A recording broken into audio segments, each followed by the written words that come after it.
Os pilares da doutrina espírita são a existência de Deus, a reencarnação ou as várias existências, as variedades de mundos habitados, intercomunicação entre os dois planos da vida e o código de moral do Evangelho do Cristo. Esse vídeo é uma continuação do vídeo anterior, leitura do livro Transição Planetária, pelo espírito Manuel Filomeno de Miranda. Psicografia de Divaldo Pereira Franco. Publicação original, 2008. Editora Leal. Livraria Espírita Alvorada Editora. Para que na terra sejam felizes os homens, precisa que somente a povoem espíritos bons, encarnados e desencarnados, que somente ao bem se dediquem. Vamos acompanhar a leitura.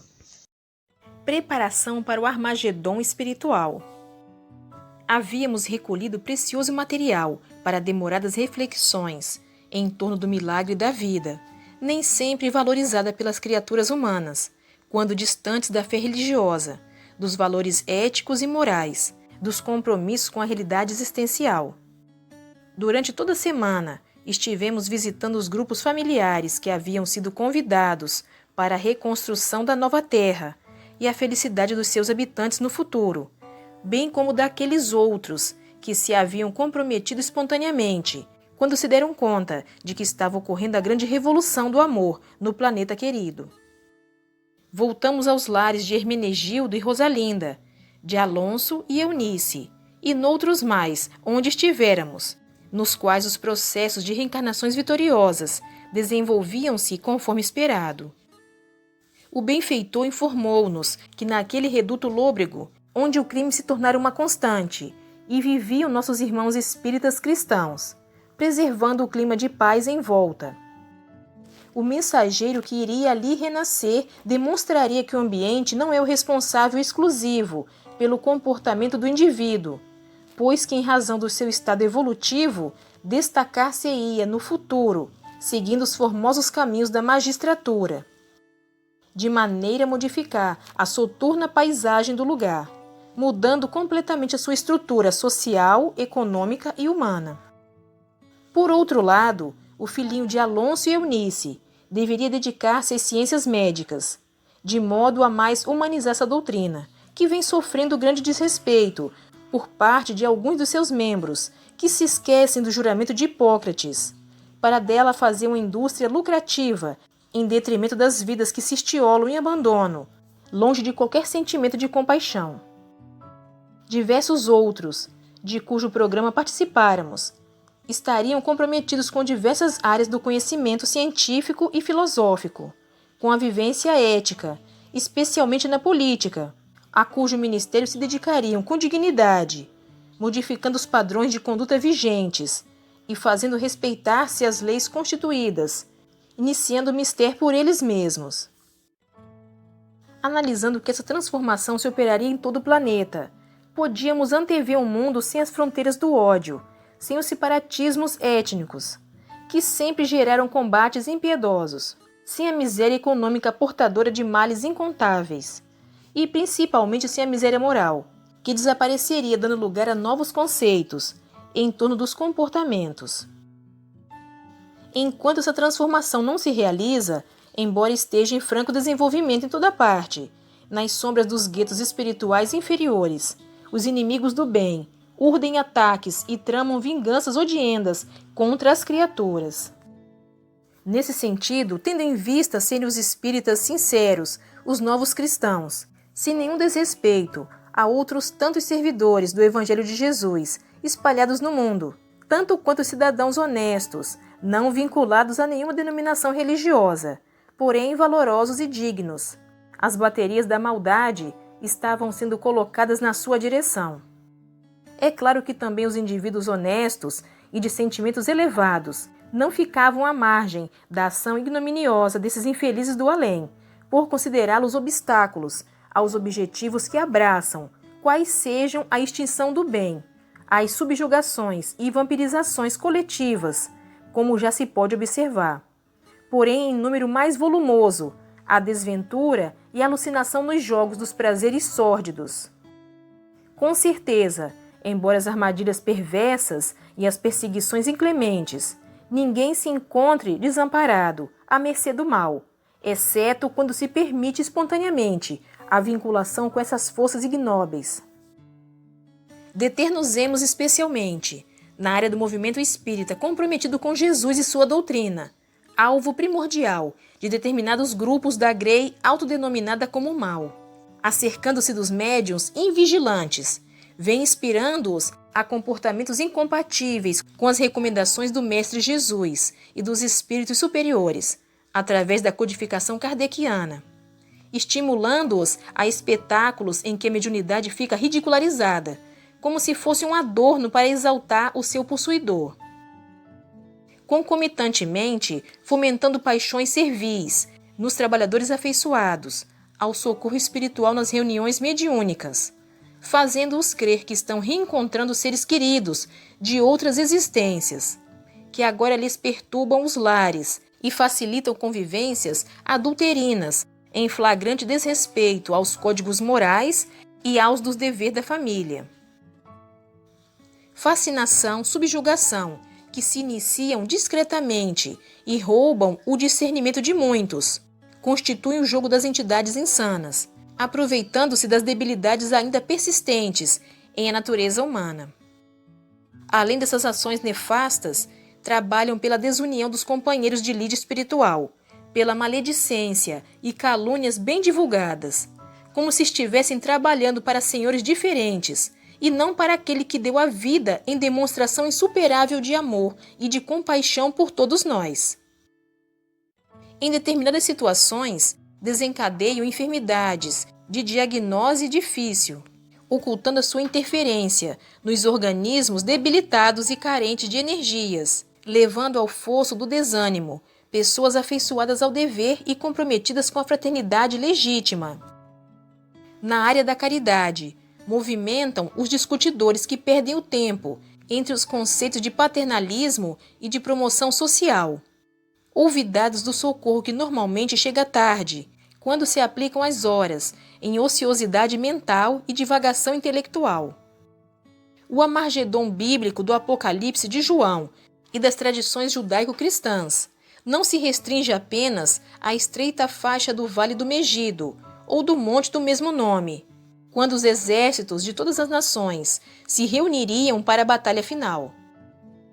Todo o planeta hoje pode ser denominado como o Vale de Jeosafá, onde já se travam as batalhas de extermínio, onde o Senhor de Misericórdia será o vencedor da impostura e da perversidade. Legiões de dedicados missionários do bem movimentam-se em toda parte, de forma a atenuar as consequências da imprevidência de uns, do desespero de outros. E na seara espírita, as advertências dos mentores são contínuas, não as entendendo aqueles que se encontram surdos para a verdade, distraídos para a renovação moral intransferível, volúveis ao compromisso assumido, porque autofascinados, tornam-se modernos narcisos. Oportunamente, Dr. Silvio informou-nos que estava sendo programado o encontro com o antigo rabino judeu, vitimado nos já referidos terríveis dias do fim do século XV na Espanha, quando da expulsão dos não-católicos daquelas terras. Já conhecíamos a Sociedade Espírita, onde deveria ocorrer a atividade do nosso benfeitor, com o convidado espiritual Eliashim Ben Sadoc, que comandava expressivo bando de assaltantes desencarnados, ora dedicados à campanha de extermínio dos discípulos da terceira revelação judaico-cristã. Para que lográssemos o êxito desejado, os mentores em nossa esfera de ação fora da Terra delinearam como se daria o encontro para o qual nos deveríamos preparar espiritualmente. Predispostos ao labor e confiando na divina misericórdia, dirigimo-nos ao núcleo espírita, onde tivemos oportunidades anteriores de estagiar. A instituição dedicada ao estudo da codificação do espiritismo, conforme os austeros métodos utilizados por Allan Kardec, ressaltando o labor em torno da educação sob todos os aspectos considerados, porque não apenas adstrita às criaturas reencarnadas, mas também aos desencarnados em sofrimento, e em ignorância das leis divinas. Estava em plena realização do seu programa quando chegamos. As salas de estudos e de socorro fluidoterapêutico encontravam-se repletas de trabalhadores sérios e de necessitados de ambos os planos da vida. O salão reservado para as conferências e simpósios, assim como aos passes coletivos, encontravam-se com todos os lugares tomados por pessoas expectantes e ansiosas pela palavra iluminada de que seria instrumento o expositor da noite. A movimentação dos espíritos desejosos de se comunicar com os familiares era expressiva, assim como dos indivíduos atormentados por problemas de vária ordem, que se haviam dirigido à casa espírita, esperando orientações e conforto para os dramas que carregavam como cruzes ocultas, íntimas e afungentes. Quando o encarregado da palestra chegou, pudemos notar a alegria sincera que se desenhou em muitos rostos. Pessoas que se encontravam contraídas aliviaram as marcas da aflição e exteriorizaram vibrações de simpatia que passaram a envolver o trabalhador de Jesus. De imediato, ele se deteve numa e noutra fila, saudando os amigos e os visitantes, de modo que todos tivessem oportunidade de receber-lhe o benefício das energias que também externava. Acompanhámo-lo de perto e escutamos as solicitações enunciadas e as silenciosas de grande número de presentes, confiando na inspiração que o tomaria e nas bênçãos que iriam recolher durante a mensagem de que se faria portador. Sempre vigilante, Dr. Silvio nos disse: o Espiritismo é uma doutrina séria que não pode ser utilizada para a frivolidade nem para a autopromoção de qualquer dos seus membros.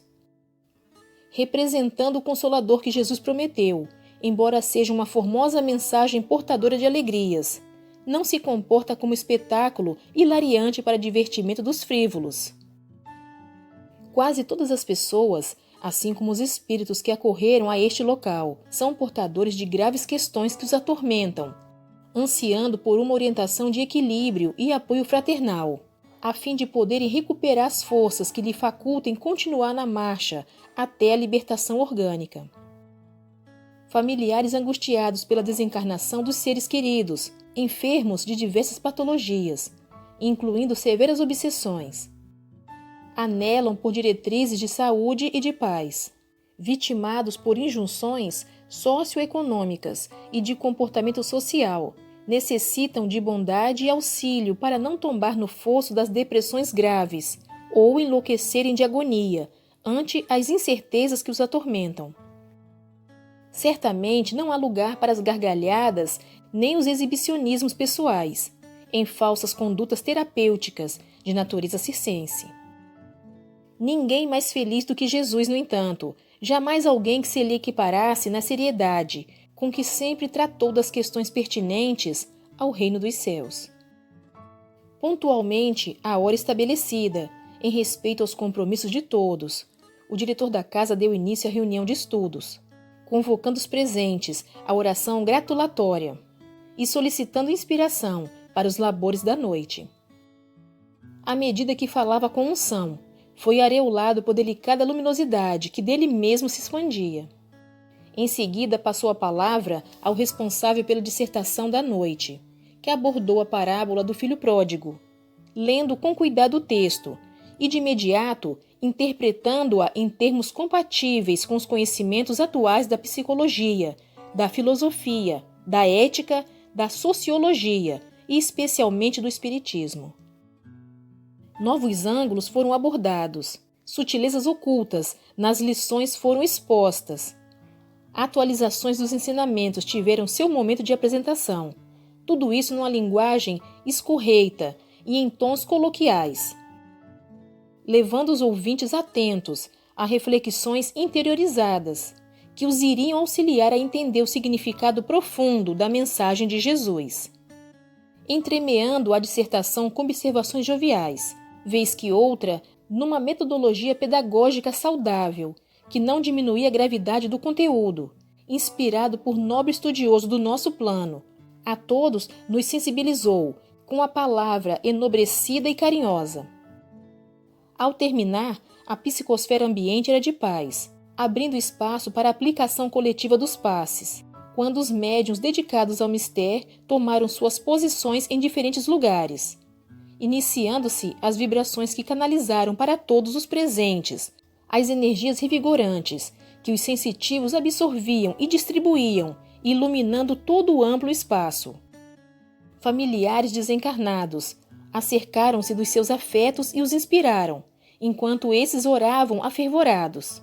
E ao término, após a prece de encerramento, todos saíram dominados por inefável bem-estar e renovados interiormente para os enfrentamentos da evolução. Em continuidade, o companheiro expositor encaminhou-se a uma pequena sala contígua, onde prosseguiu ouvindo e aconselhando as pessoas que foram adrede selecionadas pelos atendentes fraternos. Sempre acompanhado por abnegados mensageiros do nosso plano, sob a orientação do seu mentor, ofereceu o pábulo alimentício da palavra do Evangelho, com os esclarecimentos espíritas em torno dos problemas de cada um, enquanto os benfeitores espirituais se encarregavam de anotar o endereço de cada paciente, a fim de prosseguirem auxiliando-o com os recursos de que são portadores. A ordem, a disciplina e o asseio da instituição faziam-se presentes em toda parte, demonstrando que o serviço do bem não deve ser feito de improviso, de qualquer maneira, merecendo o respeito que se dedica a todas as questões relevantes. Depois de algumas horas de atendimento, o companheiro dirigiu-se ao lar com alguns amigos que o acompanhavam no mistério, enquanto ficamos participando das atividades que prosseguiam em nossa esfera de ação. Embora as instalações fossem cerradas no plano físico, palestras espíritas sucederam-se no salão e nos outros setores. Espíritos afervorados ao dever continuaram em atendimento aos necessitados de toda a ordem. O trabalho é a tônica de manutenção do equilíbrio em todo lugar. O repouso é uma necessidade orgânica. No entanto, quando se busca demasiado descanso, foge-se ao dever, sob falsos pretextos. Porquanto mudança de atividade, despertando novos estímulos emocionais, também funciona como renovação de energias. A noite avançava, quando chegaram os trabalhadores especializados no tipo de reunião que logo mais teria lugar. Na sala mediúnica especialmente reservada aos atendimentos de desobsessão, a movimentação dos espíritos dedicados ao mistério era significativa. Havia-se encerrado um labor, e técnicos em limpeza psíquica ambiental adentraram-se no recinto para prepará-lo para o próximo compromisso. Continua no próximo vídeo. Obrigada pela sua companhia. Fique com Deus e até o próximo vídeo.